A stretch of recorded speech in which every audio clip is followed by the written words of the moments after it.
Fish tank? Clean. Guitar? Restrung.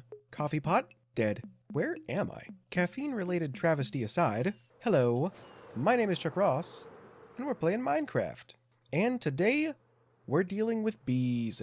You see, this, weird but for some reason lovable little building, kinda has to go. This whole area is going to change pretty drastically over the next couple of episodes, I think.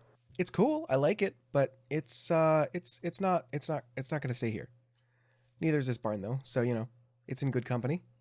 And for now, what I need to do is I need to take all of my little friends that are currently trapped in their little hives, and I'm going to relocate them to a much nicer area, and that is going to be right over here. I think I'm going to take at least part of this area, and I'm going to make it into a sort of underground bee nest. Nest, hive, I think it's a hive. I think birds and bumblebees make nests, and honeybees make hives. I think that's how that works. So to start off, let's see what our supplies look like right now. We have plenty of honeycomb. That's good. I am definitely going to need more honey, though. Uh-huh. So normal honeybees don't actually build, like, a paper outside. They just build comb. But I think we're going to play around with a little bit. They're Minecraft bees, so they do. Now, to decide how I want to do that, I could go with a mixture of oak, maybe a little birch. I could see jungle wood for where the honey is dripped and sat. And lastly, bamboo. I think that could be a good option, actually. So I somehow accidentally made 2 different ones rather than 4, because those are oak, jungle, birch, and bamboo. And from this distance, which is honestly kind of most of where you'd see it from, I mean, it's going to be in this general area, not like back there, but that's pretty good. I think I'm leaning towards jungle and oak. Now, as far as where it goes, I think actually filling in that hole might be the way to go. It'll come out a bit more than that, and it won't take up that entire backspace for sure, because that's massive. But I think generally right there is a good idea.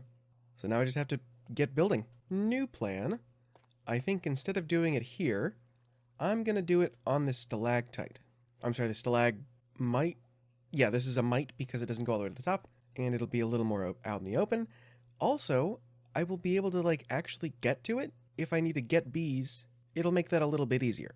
So we're going to go here. I think I might make it a little larger. So that's, I took basically that platform of the stalagmite, and took that out about 7 blocks on each side. I might go out a couple more. Technically, this is 21 all the way across. Okay, let me make sure that's a circle in one of those circle generators, and I think that's what we'll be doing. Well, I have been a busy little bee. Man, that was... I am not even near done, and that has been very difficult. So let me walk you through a couple of things that I've changed so far. First of all, these dripstone, super annoying. Not fun. Doesn't help that I'm building directly over them, but you know. Anyway, so originally I was going to have the base of the hive around this stalagmite. I just couldn't quite get the shape right, and then I remembered that I wanted to have certain aspects be true to life. Mainly, that being that honeycomb in beehives actually hangs from the ceiling. So I wanted to have an actual ceiling. So then I was like, okay, well, do I really want to have it that big? And the answer ended up being yes, because I started with just the dirt scaffolding sort of showing me where everything was, and I was like, that's okay, but it's hard to tell. So then I took some of this, and I made some of the honeycomb where it would be, and I was like, okay, yeah, this is what I'm going for, but it's still not enough. So I decided to make it significantly larger. This is now, I think, I want to say like 31 from one side to the other, and like 47 top to bottom, I think. It's getting a little larger than I was expecting, but I'm okay with that, because I think this is going to look pretty cool. Now, as of right now, I've only been using the jungle wood. I will eventually be going through and actually doing some shading, where that's going to go from jungle wood to oak to birch. I think that's right. So the jungle wood's going to be at the very top, and then we're going to get oak in the middle, and then some of the birch in the bottom section. but I still just kind of need to build it out, and that's just a lot of work. It's not like fun, let me show you the process. It's just, you know, going on to like Plots or one of those websites and just following this tutorial for the size that I think I'm going to go with. And it's a lot. It's definitely going to be big. It's going to be super cool once it's finished, because then I can start getting in like the comb and figuring out all of that. Oh, it's going to be fun. Yeah, originally I was going to put the top here. Well, once I decided I wanted it hanging, I was going to put the top here, and then realized that was not going to be nearly tall enough. So I decided to take it all the way to that ceiling. And it's yeah, it's big. It's big, and it is awkward to build because I started at the top and I'm working my way to the bottom, and that's not exactly the easiest way to build things. But nevertheless, I persisted.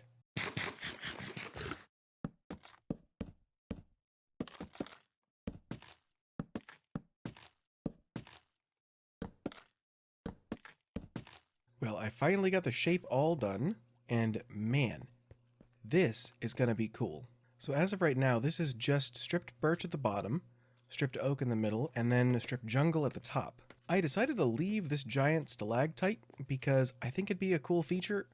I might end up removing it, but probably not. I also went ahead and cleared the ceiling, so that is all now flat. And then I extended the stalactite around a little bit so that it didn't just like go straight up into the ceiling and then just stop. So next, I'm going to do a little bit of texturing. I'm basically just going to be blending the layers together. So I'm going to take some of the stripped oak and put that in the birch, and some of the stripped oak in the jungle, and some of the jungle in the oak, and some of the birch in the oak. That's right. I'm not actually going to go in and replace any of the things with planks. Originally I was going to do that, but honestly, I don't think this build would really be improved by that much texturing.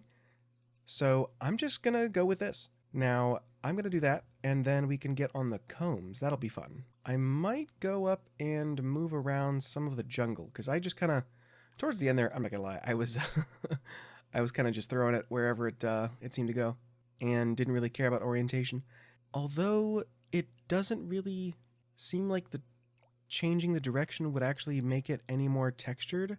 That's interesting. It doesn't have like that darker section around the edge like the oak and the birch do, so I might just leave that alone.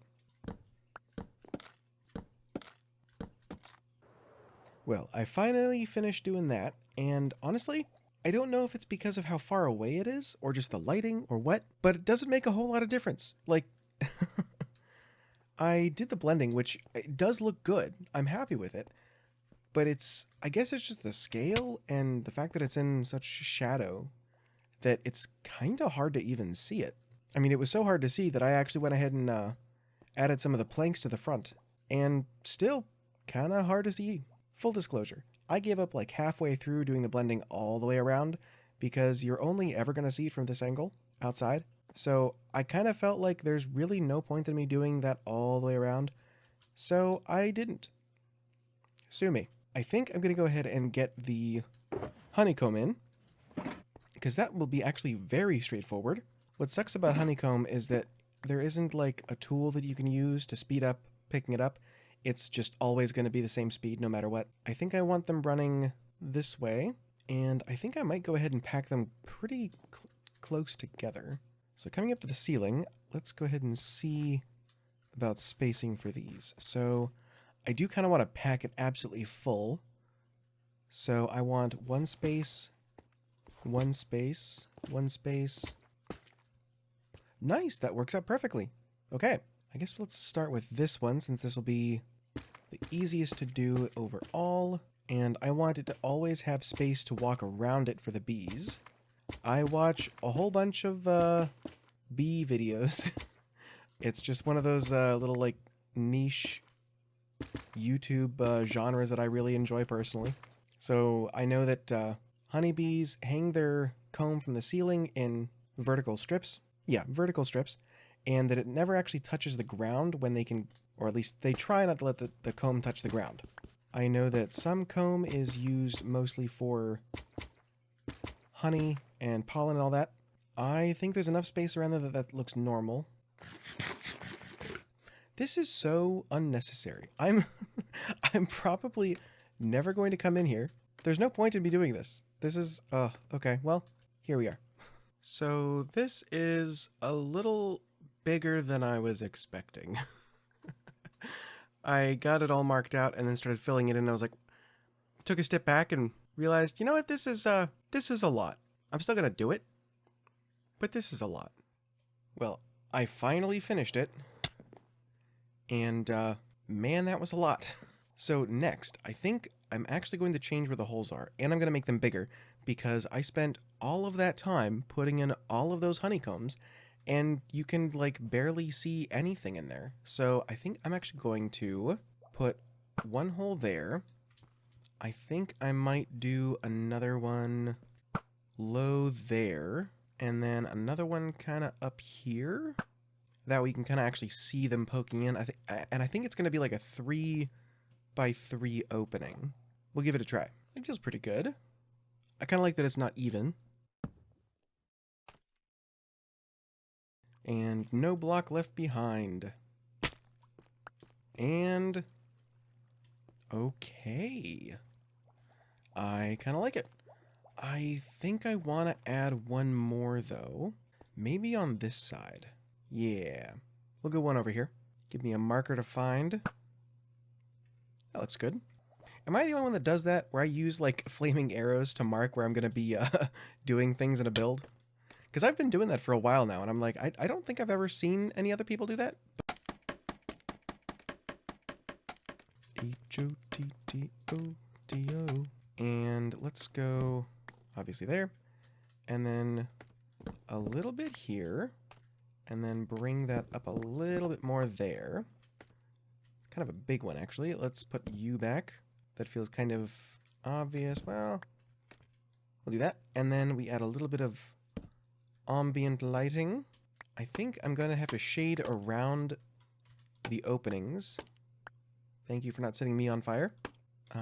You go there. All right, so that is just around the hole. That difference is so slight you wouldn't even notice it. Next try, let's go 2 shades darker, and let's go spruce, and see if that's enough. I think that kind of gets the idea across. Okay.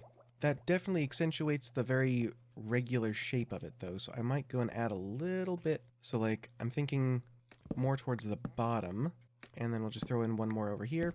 Okay. Yeah, I'm good with that. To explain what I'm talking about, if we take these as shades of color, you're going here, here, to jungle, to spruce. Man, in the full light of day, that's a very weird combination, isn't it? But what I'm doing is, because I'm working in the oak region right now, I thought I could just go up 1 shade, but clearly that's more pink than it is darker.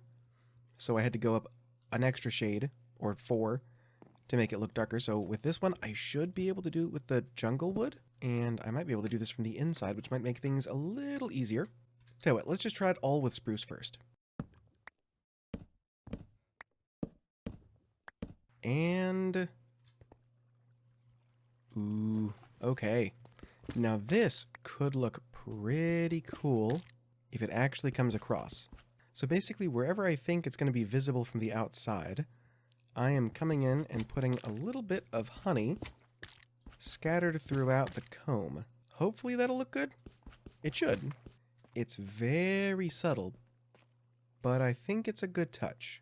And next, I want there to be a couple of places for my bees to get honey. I think that's all the preparation I need to do. So now I just gotta wait like another minute or 2, and I can start bringing these guys over. Okay, so what I want to do is, with 4 openings and 8 beehives, I want to put them so that when you're looking at it, hypothetically, the bees will come out and go across the opening to wherever the flowers are. So for these guys, I'm going to put, with 4 openings, I got 2 hives per hole. So we'll just go, I think just 2 there. So most of that flowering stuff is that way. A little bit that way. So I think we will just kind of put you up here and see what happens. Fingers crossed this works. Okay. a little bit of action, but not a whole lot.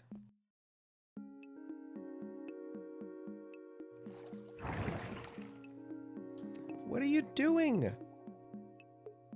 Huh, that's a problem.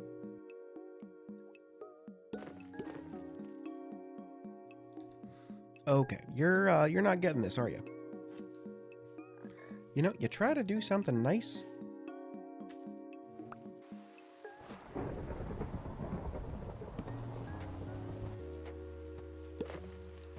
You try to do something nice. Well, I would have loved to have bees flying around my little beehive, but it looks like we're not gonna have that. So, that's a shame. I can still have that worst noise in the world every time I walk by it. I suppose I could do light gray glass, filling up this hole. That could work.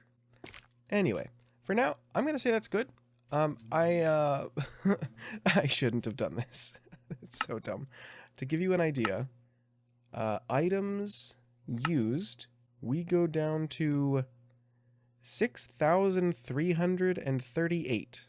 Now, I might have used like 12 in the other build that I had, but yeah, it's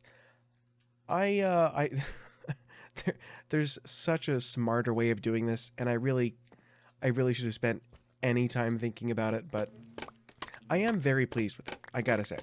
No real complaints, just wish I'd been smarter about how I did it. But I'm gonna say that's about it for today, and thank you so much for watching.